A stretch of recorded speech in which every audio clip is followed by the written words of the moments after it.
Ayan, update ko kayo sa aking talong guys. Natutuwa ako. Ayan guys, oh. Oh, oh, naana siya eh. Kuan. Ang tawag niyan, bulak. Buti pa sa buta na guys. Hapit na siya mamunga. So, akong giguntingan ang katong mga nasa ubos nga tawagan niya, dahon. Para muhaba siya guys.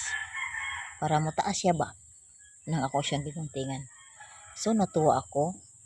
May bulak na siya guys. Ayan. So, hapit na siya mamunga, no? Diba guys? Hapit na siya mamunga. Diba?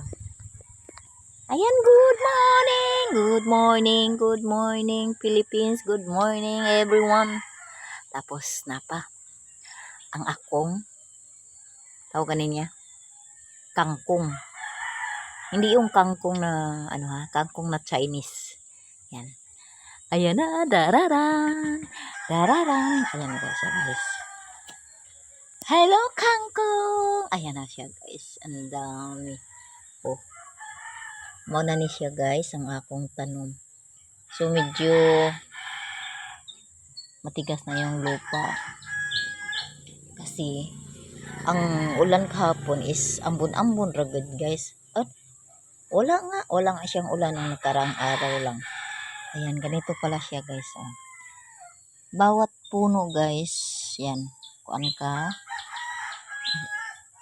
seed, upat. Kaya siya upat sad. Upat, duha raman to dito. Kato na, daghanan dito na ako guys. Oh. Tayo usa dito, daghan ra ba akong gibutan guys. Pero, di ko siya sa pusa, gikay-kay ba. Ayan. O, diba? Sinong hindi matutuwa sa tinanim mo? Sinong hindi matutuwa na hinlambo na siya? O, update ko kayo niyan guys ha. Nakidagang kangkong, syempre, ayan o. Diba? Ayan, dami kong kangkong. Gani, kahapon, nagkangkong ako kasi nagsawa ako sa birthday girls ba, mura ba kong naumay sa karne. So, nagkangkong ako. Akong giadobo. Ako lang talaga kumain. Hindi sila kumakain ng kangkong na adobo. Ako lang talaga kumakain. Kaya ako naglagay talaga ng kangkong dito guys. Kaya kung kailangan kong maggulay, na ako'y makuha. Labi na gid magsinigang. Tapos nagtanim pa ako nito. O diba? Ako'y natutuwa talaga guys. Ayan. Nag-iisang talong ko guys. Sabihin mo guys, sa totoo lang guys, marami akong talong ditong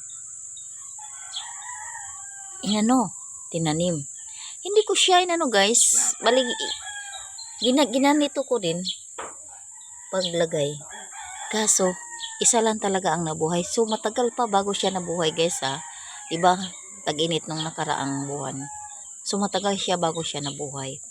So, nagtaka ako nung buti hindi ko siya kasi nagbungkal ako ng lupa. Naguna ako. Sabi ko, parang kangkong ito. Sabi ko, hindi ko siya tanggalin. Hindi ko nga siya tinanggalin. Parang talong. Sabi ko, hindi ko siya tatanggalin dahil talong ito eh. Yun, hindi nga ako nagkamali. Talong nga siya. Yan lang talaga ang nabuhay guys. In-order ko pa naman yun sa TikTok. Pati nga papaya guys, nag-order ako ng malalaking papayang bunga. Wala pa akong nakita na nabuhay. Sana guys, sana may mabuhay man lang isa. Diba? Kasi binili ko yun sa TikTok eh. Wala akong nakitang nabuhay. Diba? Ito nga isa lang oh. Pero ito talaga ang kangkong is totoo talaga. Nabuhay talaga siya. Kumbaga maganda yung seed niya, no? Nagdepende ba yan sa seed guys? Hindi man nabuhay yung pinagtatanim kong iba. O, diba? Yan lang guys, ang for today's video. Ang inyong lola, nga dakusog mukaon, naniwa! Iman ko niguang guys, tama lang. Thank you for watching guys. Good morning!